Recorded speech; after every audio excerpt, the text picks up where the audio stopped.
चलो आज हम करेंगे अपना यूनिट ऑपरेटर। तो यूनिट ऑपरेटर का सिस्टम कुछ ऐसा है, ठीक है। हमने अभी तक कौन कौन से ऑपरेटर कर लिए हैं? अभी तक हमने कर लिए हैं अर्थमेटिक कर लिए, रिलेशनल कर लिए, लॉजिकल भी कर लिए, ठीक है। आज हम करेंगे अपना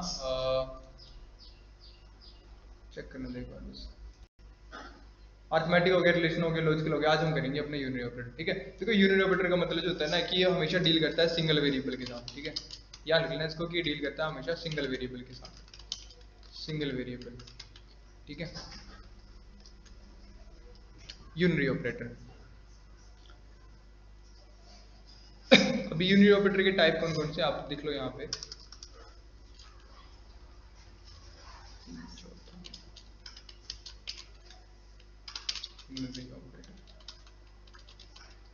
इसके टाइप कौन कौन से आपके पास? फर्स्ट आएगा आपके पास, ठीक है, टाइप्स। टाइप्स इसके बेसिकली तीन ही तरह के होते हैं। जो नंबर बनाते हैं हम बोलते हैं माइनस, ठीक है। आगे नहीं लिख लेता हूँ मैं।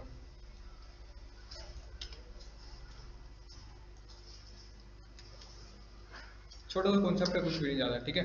फर्स्ट होता है सिंबल माइनस, ठीक है। माइनस का सिंबल होता है, उसका मतलब क्या होता है? उसका मतलब होता है ऑपरेशन। ऑपरेशन का मतलब होता है माइनस। फॉर एग्जाम्पल इसका आप लिख लो कुछ, जैसे एक्स लिखा तो अगर उसके आगे तुम माइनस लगा दोगे तो वो कैसे बन जाएगा? वो नेगेटिव बन जाएगा, ठीक है। मतलब अगर तुम किसी वेरिएबल के आगे तुम माइनस का सिंबल लगा दोगे तो उस नंबर की वैल्यू क्या हो जाएगी? नेगेटिव हो जाएगी, ठीक है। समझ गए? ये चीज लिखी हुई यहाँ पे जैसे होता है ना, अगर प्लस का 2 है ना, तो प्लस की कोई वैल्यू होती है उसका हम प्लस सिंबल शो नहीं करते हैं, लेकिन कोई वैल्यू अगर नेगेटिव की होती है तो उसके आगे हमें माइनस लगाना पड़ता है। उससे मतलब क्या लगता है? वो क्या बन गया? वो हमारी नेगेटिव वैल्यू बन जाती है, ठीक है। तो ऐसे अगर आपको सी में भी किसी वेरिएबल की वैल्यू नेगेटिव बनानी तो क्या करोगे? उसके आगे क्या लगा दोगे? माइनस लगा दोगे, तो मतलब वो वैल्यू क्या जाएगी? उसकी नेगेटिव हो जाएगी। क्लियर हो गया? समझ गई? नेक्स्ट जो आता है आपके पास वो होता है आपके पास ये वाला ऑपरेटर, ठीक है। इसे लिखते हैं इंक्रीमेंट, इंक्रीमेंट, ठीक है। इंक्रीमेंट ना दो तरह के होते हैं, एक पोस्ट इंक्रीमेंट होता है और एक प्री इंक्रीमेंट होता है, ठीक है। पोस्ट और प्री, ठीक है। पोस्ट प्री का एग्जांपल कुछ इस तरह से लिख सकते हो आप। या पोस्ट प्री को मैं यहाँ पे देता हूँ पीछे, ठीक है। इंक्रीमेंट होते हैं दो तरह के, एक होता है पोस्ट, एक होता है प्री, ठीक है। मतलब अगर आप लोगों ने लिखा a प्लस प्लस या फिर x प्लस प्लस लिखा तो आपका पोस्ट इंक्रीमेंट होता है, और अगर आपने प्लस प्लस a लिखा तो आपका प्री इंक्रीमेंट हो जाता है, ठीक है। समझ गई? x यहाँ पे मतलब वेरिएबल का कोई वेरिएबल है, ठीक है। समझ गई? ऐसे डिक्रीमेंट जो होता है, डिक्रीमेंट भी दो तरीके का होता है, माइनस माइनस, ठीक है। इसको हम डिक्रीमेंट बोलते हैं, डिक्रीमेंट, डिक्रीमेंट। ये भी दो तरीके का होता है, एक पोस्ट डिक्रीमेंट होता है, एक प्री डिक्रीमेंट होता है, ठीक है। बहुत इजी है, जिस तरह से आप रिचार्ज करवाते हैं। कौन सा रिचार्ज यूज करते हैं आप लोग? Post paid, prepaid? प्रीपेड कौन बोल रहा है? तो आकृति मैडम थोड़ी नहीं करती हैं रिचार्ज, और भी करते हैं। और कौन सा करते हैं? शबनम मैडम कौन सा रिचार्ज करते हो आप? Post paid, prepaid? प्रीपेड। तो Shabnam madam prepaid. Next, next Bhavna ji, prepaid क्या होता है? प्रीपेड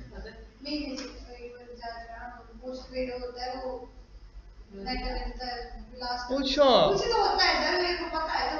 अच्छा हाँ जी। आप कौन से कराते हैं? हाँ जी, क्या हुआ? नेक्स्ट दिव्या,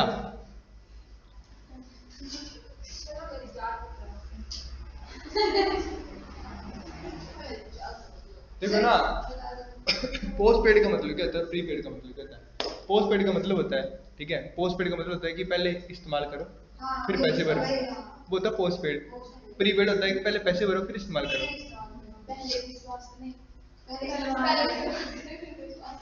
ठीक है। समझ गए? जैसे आप लोग रिचार्ज कराते हो, रिचार्ज खत्म हो गया, ठीक है, कॉलिंग कूलिंग सब कुछ बंद, नेट नोट सब कुछ बंद है ना, आप रिचार्ज करोगे, पहले पैसे भरोगे, फिर आपका एक टाइम पीरियड बनेगा, उस पीरियड तक आप उसको यूज कर सकते हो, है ना, होता है ना। तो मतलब प्रीपेड का मतलब है कि पहले यूज किया, है ना, मतलब पहले हमने पैसे दिए फिर हमने उसको यूज किया, उसमें चेंज करनी पड़ती है, ठीक है। और पोस्ट पेड का मतलब क्या होता है कि आप पहले यूज करोगे, महीने के एंड में आपका बिल बन के आएगा, ठीक है। जैसे हमारा बन के आता है, जो फाइबर आया हुआ है इनके बिल होते हैं पोस्ट पेड, ठीक है। हम महीने भर यूज करते हैं लगातार, ठीक है, उसका बिल बन के आता है उस बिल को हमें पे करना पड़ता है, फिर जैसे पे कर देंगे तो फिर दोबारा रिन्यू हो जाएगी साइकिल, ठीक है, होता है पोस्ट पेड। पोस्ट पेड में क्या होता है कि सिम बंद भी हो जाती है, ब्लॉक भी हो जाती है, ठीक है। अगर आप कंटिन्यूटी में एक मंथ भी रिचार्ज नहीं करोगे तो वो सिम ब्लॉक हो जाएगी या फिर डिसकंटिन्यू हो जाएगी, ठीक है। सेम जैसे प्लान होते हैं, ठीक है, जियो फाइबर वगैरह, मतलब ये जो फाइबर होते हैं हमारे, ठीक है, अगर हम इसको 2-3 महीने रिचार्ज नहीं करेंगे ना तो ये फाइबर ले जाते हैं उठा के, जियो वाले, है ना। हमारा तो बेस का ये तुम्हारे पास ही रहेगा, कुछ नहीं इसका, ठीक है। अगर हम रिचार्ज नहीं भी करवाएंगे तब भी यही रहेगा, बस कनेक्शन कट हो जाएगा। क्लियर हो गया? समझ? बिल उस हिसाब से आता है जितना नेट यूज करते हैं। हाँ, हमारा प्लान है एक, जैसे हमारा 3300 जीबी वाला प्लान है, तो वो हम वही चलता है, तो वो खत्म ही नहीं होता है, तो हमें बिल उसका ही आता है। अगर हम उससे ज़्यादा यूज़ कर लेंगे ना तो वो ऐड ऑन होता रहेगा। सपोज करो कि आप लोगों ने पोस्ट पेड रिचार्ज रखा हुआ अपने पास, ठीक है। उस रिचार्ज में आपको मिला 10 GB यूज़ करने को, ठीक है, दिन का नहीं, पूरा महीने का 10 GB मिला है। चलो दिन का, चलो 1 GB मिला आपको, ठीक है। अब दिन में आपने 1 GB उड़ा दिया, ठीक है, लेकिन आप यूज़ करते रहेंगे, आपको नेट मिलता भी रहेगा, मिल रहा है ना, ठीक है। तो वो कहाँ से मिल रहा है? आपने 1 GB तो उड़ा लिया, है ना। अब अगला जो आप यूज़ कर रहे हो ना, वो खाते में जुड़ता जा रहा है, समझ गए। जब आप रिचार्ज, जब आपको बिल आएगा बन के ना, तो भले ही आपका जो रिचार्ज का पेमेंट होगी वो 399 समथिंग के हिसाब से होगी ना, लेकिन जब आपने एक दिन जो आपने रिचार्ज खत्म कर दिया होगा, अपना नेट खत्म कर दिया होगा, फिर जो आपने एक्स्ट्रा नेट यूज किया होगा तो उसके पैसे जुड़ के होंगे, फिर आपका बिल 400-500 समथिंग बन गया होगा, समझ रहे? वो होता है पोस्ट पेड, ठीक है। मतलब यूज करते जाओ करते जाओ करते जाओ, एंड में देना तुम लोगों ने बिल। और प्री पेड का मतलब कि पहले तुम्हें खुद पैसे देने पड़ेंगे, फिर तुम यूज करोगे। जैसे आजकल स्मार्ट मीटर आ रहे हैं इलेक्ट्रिसिटी के, ठीक है, पहले उनको पैसे भरो फिर यूज करो, ठीक है। जब से तुम्हारा रिचार्ज खत्म तो लाइट भी बंद। क्लियर हो गया? समझ गए? वैसे वैसे सिस्टम आ रहे हैं। तो यहाँ पे देखो, प्री इंक्रीमेंट और पोस्ट इंक्रीमेंट का मतलब क्या होता है कि जब हम पोस्ट इंक्रीमेंट लगाते हैं ना, पोस्ट इंक्रीमेंट, तो पोस्ट इंक्रीमेंट का मतलब क्या होता है कि जो एक्स की करंट में वैल्यू है ना, सिर्फ उसी को यूज करो, और जैसे वो वैल्यू यूज कर लोगे तो फिर उसके बाद एक्स की वैल्यू को इंक्रीज कर दो, ठीक है। देखो प्लस प्लस का मतलब क्या होता है कि यहाँ पे इंक्रीज होती है बाय 1 से वैल्यू, ठीक है। प्लस प्लस का मतलब क्या होता है कि इंक्रीज होती है बाय 1 से, और माइनस माइनस का मतलब है कि वो डिक्रीज होती है बाय 1 से। क्लियर हो गया? मतलब अगर एक्स की वैल्यू 10 है और मैंने एक्स प्लस प्लस कर दिया, तो एक्स की वैल्यू फिर क्या बन जाएगी? 11 बन जाएगी। ऐसे अगर अगर ऐसे एक्स की वैल्यू 10 है और मैंने एक्स माइनस माइनस कर दी, तो फिर वो उसकी वैल्यू क्या बन जाएगी? उसकी वैल्यू बन जाएगी 9। क्लियर हो गया? समझ गए? इस तरह से काम करता है ये। तो ये है आपकी यूनिटरी ऑपरेटर, एक होता है माइनस, एक होता है इंक्रीमेंट, एक होता है आपका डिक्रीमेंट। क्लियर हो गया? समझ गए? इतना सा कॉन्सेप्ट है बस। जो कॉन्सेप्ट है ना प्री पेड और पोस्ट पेड, प्री पेड और पोस्ट मतलब प्री इंक्रीमेंट और पोस्ट इंक्रीमेंट का मतलब क्या है? देखो पोस्ट इंक्रीमेंट का मतलब क्या होता है कि पहले जो इसकी असली वैल्यू है ना उसको यूज कर लो, बाद में लिखा है ना पोस्ट, ठीक है, बाद में इसकी वैल्यू को क्या करो? इंक्रीमेंट करो। और प्री इंक्रीमेंट का मतलब क्या होता है कि जहां तुमने इसको बुला लिया ना, वहीं पे इसकी वैल्यू को कर दो, इंक्रीमेंट कर दो, ठीक है। मैं सिंपल सी बात बताता हूँ आप लोगों को। सपोज करो, यहाँ पे समझाता हूँ ना मैं इस वर्ड में, क्योंकि कॉन्सेप्ट समझ ना आया, समझाओगे तो बड़ी होगा ये, ठीक है। यहाँ पे देखो मैंने क्या किया, मैंने ना एक ए नाम का वेरिएबल बनाया, उसको क्या वैल्यू दे दी? मैंने उसको वैल्यू दे दी 10, दे दी 10 मैंने, ठीक है। अब देखो मैंने क्या लिखा, मैं लिखा यहाँ पे प्रिंट एफ, प्रिंट एफ लिख दिया, double quotes percentage D. Percentage D का मतलब क्या होता है? फिल इन द ब्लैंक्स, कि यहाँ पे कोई वैल्यू आएगी, आएगी ना, ठीक है। वो वैल्यू कहाँ से आएगी? कॉमा लगा के बताएंगे, कॉमा वैल्यू कहाँ से आएगी? वो आ जाएगी ए प्लस प्लस से। ये लिख दिया मैंने ए प्लस प्लस, ठीक है। अब प्लस प्लस बाद में लगा, मतलब ये कैसा कैसा कैसा आपका सोल्यूशन है, मतलब किस तरह का इंक्रीमेंट है? ये पोस्ट इंक्रीमेंट है, ठीक है। पोस्ट इंक्रीमेंट मतलब क्या होता है कि पहले इसकी जो ओरिजिनल वैल्यू उसको यूज करो, फिर बाद में इसको इंक्रीमेंट करो, ठीक है। तो जब आप इस प्रोग्राम को रन करोगे ना, तो आपको आंसर क्या मिलेगा? देखो आपको आंसर क्या मिलेगा, आप जब इसको रन करोगे प्रोग्राम को, तो उसका आंसर क्या मिल जाएगा आपको? 10 प्रिंट हो जाएगा, ठीक है। लिखा है ना प्रिंट है परसेंटेज डी, और परसेंटेज डी वैल्यू कहां से आएगी? ए प्लस प्लस से। तो ए प्लस प्लस का मतलब क्या है? Post increment. मतलब पहले जो ओरिजिनल वैल्यू आएगी, ओरिजिनल वैल्यू 10 है ना, तो पहले इसको यूज कर लो, प्रिंट करा दिया 10, फिर बाद में ए की वैल्यू क्या कर दो? इंक्रीमेंट करा दो 1 से। तो अब 10 क्या बन गया? मतलब ए क्या बन गया हमारा? 11 बन गया। समझ रहे हो? ये होता है पोस्ट इंक्रीमेंट, मतलब जहां इसको कॉल किया गया है वहां पे इसकी ओरिजिनल वैल्यू को यूज करो, और जैसे आप कॉल करके दूसरी लाइन में आ जाओगे तो फिर इसकी वैल्यू हो जाएगी? इंक्रीमेंट हो जाएगी। समझ गए? और जब तुम इसको यूटिलाइज कर लोगे ना, इसको यूज कर लोगे, तो इसकी वैल्यू हो जाएगी? इंक्रीमेंट हो जाएगी। ये होता है आपका कौन सा? पोस्ट इंक्रीमेंट, मतलब बाद में इंक्रीज करनी है, ठीक है। अगर सपोज करो कि मैंने ऐसा लिखा होता, मैं लिखा होता प्रिंट एफ प्लस प्लस ए, क्या लिखा है? प्लस प्लस ए। यहाँ 10 है और यहाँ लिख दिया मैंने प्लस प्लस ए। तो प्लस प्लस का मतलब क्या है? प्रीपेड, मतलब पहले आ रहा है, मतलब प्री इंक्रीमेंट है, मतलब पहले करना पड़ेगा इसको इंक्रीमेंट, ठीक है। तो यहाँ पे क्या लिखा है? यहाँ पे लिखा परसेंटेज डी, मतलब प्रिंट एफ करो किसको? एक नंबर को, वो नंबर कहाँ से आएगा? प्लस प्लस ए से, ठीक है। तो ये कौन सा इंक्रीमेंट है? ये प्री इंक्रीमेंट है। प्री इंक्रीमेंट क्या बोलता है कि जहां भी प्री इंक्रीमेंट दिखे, सबसे पहला स्टेप क्या करो? सबसे पहला स्टेप ये करो कि इसकी वैल्यू को क्या करो? इंक्रीज करो। तो इसकी वैल्यू क्या हो जाएगी? 11 हो जाएगी। जैसे वैल्यू 11 होगी उसके बाद ये प्रिंट होगी, तो आ गया आंसर 11। समझ रहे हो? जब हम a प्लस प्लस लिखेंगे तो उसका आंसर 10 आएगा, और जब हम प्लस प्लस a लिख देंगे तो उसका आंसर 11 प्रिंट होगा। क्लियर हो गया? समझे कि नहीं? मैं अभी तुम्हें वो करके भी दिखाऊंगा, प्रोग्राम करके भी दिखाऊंगा, ठीक है। समझ गए? तो लिखो नेक्स्ट क्वेश्चन, मतलब क्वेश्चन लिख लो इसका नीचे, राइट प्रोग्राम ठीक है, राइट ए प्रोग्राम बस 2 मिनट रुक जाओ है ना, राइट ए प्रोग्राम टू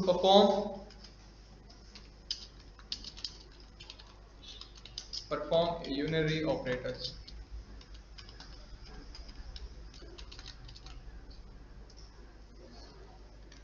ठीक है जी, चलो तो करते हैं प्रोग्राम शुरू अपना।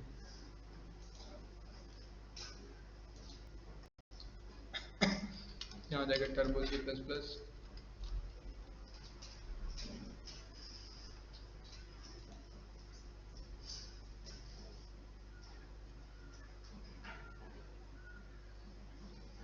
ठीक है। तो अगेन इस प्रोग्राम की वैल्यू मुझे रन टाइम में चाहिए, ठीक है। तो मैं रन टाइम के लिए क्या करता हूँ कि मुझे यूजर से वैल्यू लेनी पड़ेगी। यूजर से वैल्यू देखो क्या चाहिए मुझे, मैंने अभी बताया कि यूनिरी ऑपरेटर के लिए हमें कितने वेरिएबल की चाहिए होते हैं, सिर्फ एक ही वेरिएबल चाहिए होता है। तो मैं ऊपर आगे करूँगा, मैं सिर्फ एक ही वेरिएबल को डिक्लेयर कर दूंगा, मैं लिखा इंट ए, ठीक है, इंट ए लिख लूंगा। तो वैल्यू भी यूजर से एक ही मांगूंगा, एंटर द वैल्यू, सिंपल यहाँ लिख दूंगा एंटर द वैल्यू, कोई फर्स्ट नहीं कोई सेकंड नहीं, सीधा लिखूंगा enter the value, enter the value, बस इतना से लिख दिया, ठीक है। एंटर द वैल्यू लिख दिया। फिर जब मैं यहाँ पे सिर्फ एक ही वैल्यू मांग रहा हूँ तो यहाँ पे वैल्यू एक वेरिएबल के अंदर ही आएगी। तो मैं करूंगा कि मैंने यहाँ पे 2% डी ना लेके क्या करूंगा, सिर्फ 1% डी लूंगा, ठीक है। ये ले लिया, तो जब 1% ले लिया तो यहाँ पे इसको असाइन भी सिर्फ एक ही वेरिएबल को करूंगा क्लियर हो गया। तो मैं क्या करूंगा कि मैं यूजर से एक वेरिएबल में वैल्यू ले लूंगा, मिल गई वैल्यू। अब क्या करना, प्रिंट कराना है, ठीक है। तो मैं लिखाऊंगा प्रिंट एफ, ठीक है, the value of A is equal to, the value of A is equal to, ठीक है, परसेंटेज डी, ठीक है। परसेंटेज डी के बाद वैल्यू कहाँ से आ जाएगी, वो आ जाएगी कॉमा ए से, ठीक है। मतलब मैंने क्या किया, मैं इसको बोल रहा हूँ कि पहले जो है मैं ए की ओरिजिनल वैल्यू प्रिंट करा के दे रहा हूँ तुम्हें, ठीक है, कि असलियत में ए क्या है, ठीक है। The value of A is equal to this, है ना, कि जो ए की वैल्यू है वो क्या है, वो है ये। न्यू लाइन तो लगाया नहीं था मैंने। अब इसका क्या करूंगा मैं,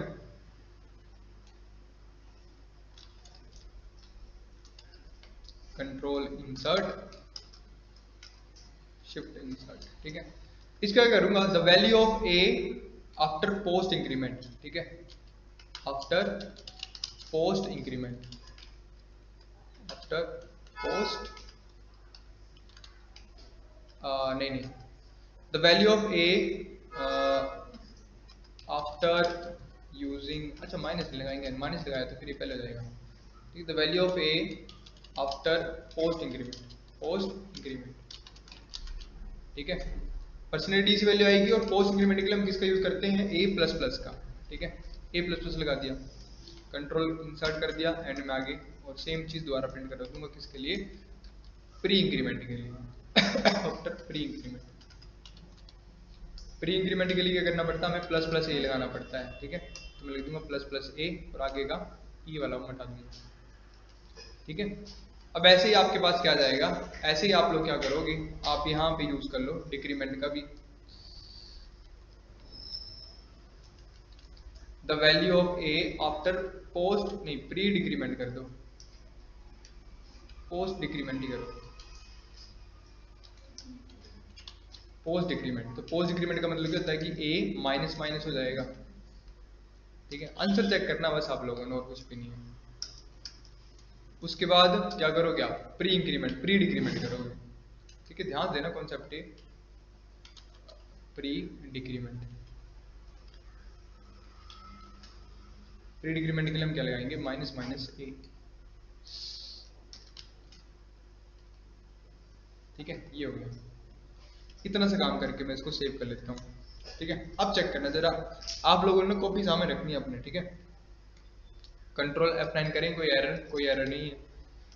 Alt F9 किया, एंटर द वैल्यू, ठीक है। बोल रहा है कि कोई वैल्यू एंटर करो, मैंने करवा दी ए की वैल्यू 10 एंटर, ठीक है। जैसे एंटर किया तो चेक करो, the value of A is equal to 10, the value of A after post increment is equal to 10, the value of A after pre increment is equal to 12, the value of A after post increment is equal to 12, the value of A after pre decrement is equal to 10, ठीक है। समझ पा रहे हो कुछ क्या हो रहा है, कुछ समझ नहीं आ रहा है, नहीं आ रहा है, नहीं आया समझ, नहीं आया। ये चीज कॉपी पे नोट कर लो जब तक, ठीक है। कर लिए नोट, ठीक है। अब चलो कि मैं क्या करूंगा, मतलब अब बताता हूँ कि असल में हो क्या रहा है यहाँ पे, ठीक है। ध्यान देने दे रहना, इधर बड़ी से ध्यान देना बस थोड़ा सा। मैंने किया, मैंने एक ए नाम का वेरिएबल बनाया जिसमें क्या वैल्यू स्टोर करवा दी, 10 स्टोर करवा दिया मैंने, करवा दी 10 स्टोर मैंने, करवा दिया ना। उधर ऊपर से पढ़ो, जब मैंने लिखा इंट ए, लिखा ना इंट ए करके, फिर मैं यूजर से वैल्यू लेके enter the value for a. Suppose करो कि मैंने ए की वैल्यू क्या प्रिंट करा दी, 10 प्रिंट करा दी। अब पहली लाइन क्या प्रिंट हो रही है, द वैल्यू ऑफ ए, है ना। The value of A is equal to percentage D, और परसेंटेज डी वैल्यू कहां से आ रही है, ए से, है ना। तो ए में क्या वैल्यू है, 10 वैल्यू है ना, तो वो पहली लाइन का आंसर तो आप लोगों को पता है कि 10 क्यों आया, समझ गए, पहले का तो आंसर समझ आ गया। अब दूसरी में क्या वैल्यू लिखी इसने, the value of A after post increment, post increment लिखा है ना, मतलब क्या लिखा है कि ए प्लस प्लस करो। तो ए प्लस प्लस क्या बोलता है जी, ए प्लस प्लस बोलता है कि पहले जो उसकी ओरिजिनल वैल्यू उसको यूज कर लो, बाद में इंक्रीमेंट करो।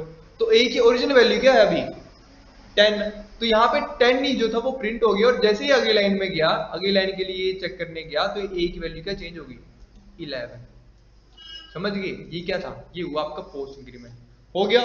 अगली लाइन में क्या बोल रहा है, the value of A after pre increment, pre increment ना, प्री इंक्रीमेंट का मतलब क्या, प्री इंक्रीमेंट का मतलब ये प्लस प्लस ए, है ना, कि मतलब कुछ नहीं पता हमें, ठीक है, मतलब कोई भी वैल्यू है कि पहले क्या करो, उसको इंक्रीमेंट करो, बाद में यूज करो, है ना, लिखा है ना। प्री इंक्रीमेंट का मतलब क्या है कि पहले बढ़ाओ फिर यूज करो। तो ए की वैल्यू क्या अभी 11 है ना, तो प्री इंक्रीमेंट का मतलब क्या है कि इसको एक नंबर और बढ़ा दो, 12 हो गया ना, और जैसे 12 हो गया तो फिर वो प्रिंट हो गया। अब समझे यहाँ 11 क्यों नहीं आया, 11 इसलिए नहीं आया क्योंकि मैंने डायरेक्ट जाते वहां क्या लगा दिया, प्री इंक्रीमेंट। तो प्री इंक्रीमेंट ने क्या किया, वो उसने 11 से 12 बनाया फिर प्रिंट करा दिया, ठीक है। अगर यहाँ पोस्ट इंक्रीमेंट लगा होता तो पहले 11 प्रिंट होना था, फिर यहाँ जाके 12 बनना था, समझ रहे हो, ये था। अब वैसे मैंने क्या किया, मैंने प्री डिक्रीमेंट करवाया, सॉरी पोस्ट डिक्रीमेंट कराया, पहले पोस्ट डिक्रीमेंट ही किया ना हमने, ठीक है। तो पोस्ट डिक्रीमेंट क्या बोलता है, ये था पोस्ट डिक्रीमेंट का मतलब कि पहले जो ओरिजिनल वैल्यू उसको यूज करो, बाद में डिक्रीमेंट करो, यही बोलता है ना पोस्ट डिक्रीमेंट, ठीक है। तो ओरिजिनल वैल्यू क्या है 12 है, यूज कर ली।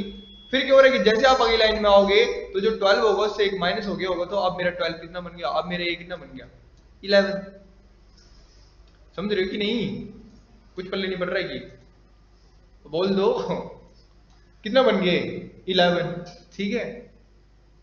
अब देखो लास्ट में मैंने क्या लिखा, लास्ट में मैंने लिखा कि कॉल करो किसको, प्री डिक्रीमेंट ऑफ ए को, ठीक है। प्री डिक्रीमेंट का मतलब क्या है कि जहां पे भी ए की वैल्यू दिख रही है सबसे पहले उसको क्या करो, माइनस करो। तो जब 11 को माइनस कर दिया तो 11 कितना हो गया 10 हो गया। जैसे उसने वैल्यू को यूज कर लिया, मतलब जैसे उसने इंक्रीमेंट को डिक्रीमेंट को यूज कर लिया, फिर उसने वैल्यू को प्रिंट करा दिया, तो आंसर क्या आ गया 10 आ गया।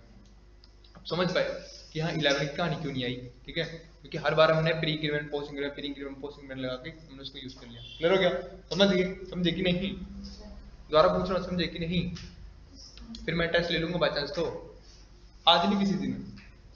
आगे लूप्स में ना देखो इंक्रीमेंट डिक्रीमेंट वाला जो कॉन्सेप्ट है वो आपका लूप्स में यूज होगा बहुत ज्यादा।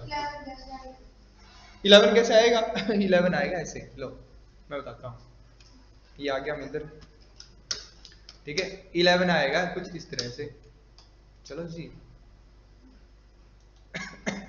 क्या बोला मैंने लिखा the value of A after post increment of, है ना, मतलब पोस्ट इंक्रीमेंट है ना, पोस्ट इंक्रीमेंट करने के बाद ए की वैल्यू बढ़ जाएगी, ठीक है। तो मैं क्यों बोलूंगा इसको, मैं बोलूंगा कि जब भी तुम कोई भी स्टेप कर रहे हो ना, तो हर एक स्टेप के बाद ना ए की एक्चुअल वैल्यू को प्रिंट करवाते रहो, ठीक है। समझ के फिर तुम क्लियर हो जाओगे कि सर ये कैसे काम कर रहा है, ठीक है, क्योंकि तुम्हें एक्चुअल वैल्यू तो पता नहीं लग पा रही कि ए की क्या है, ठीक है। तो मैं हर लाइन के बाद ना तुम्हें एक्चुअल वैल्यू ऑफ ए की प्रिंट कराता रहता हूँ, ठीक है। ये देखो,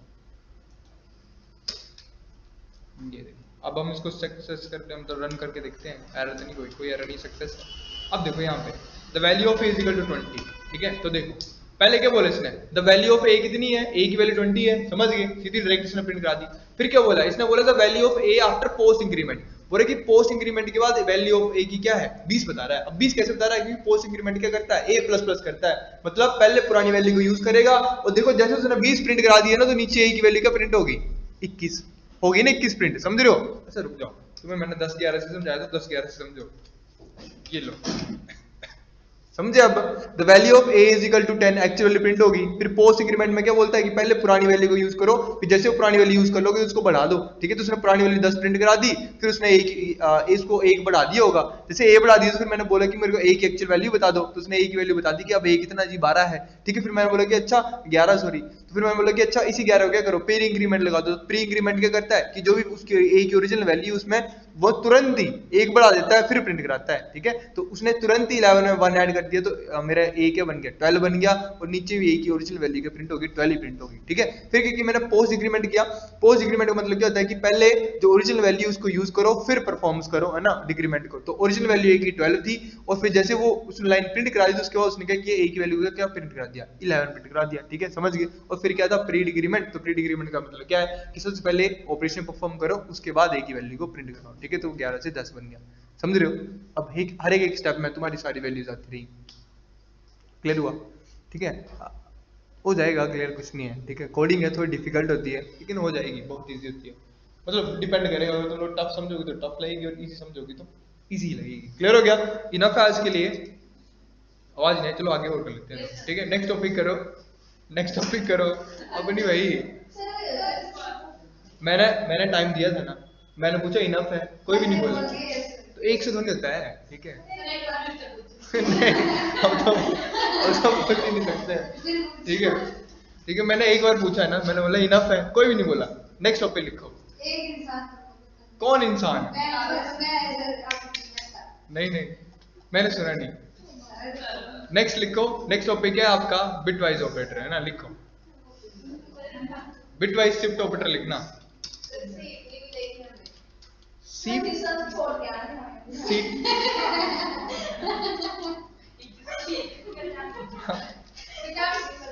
क्या बात है ना, सोन सेंस ही नहीं है ना, सिविक सेंस ही नहीं है, एक सेंस, जीरो सिविक सेंस। ठीक है, एक स्कूटी में 3 बंदे 4 बंदे कैसे जाएंगे? ठीक, क्या हो गया?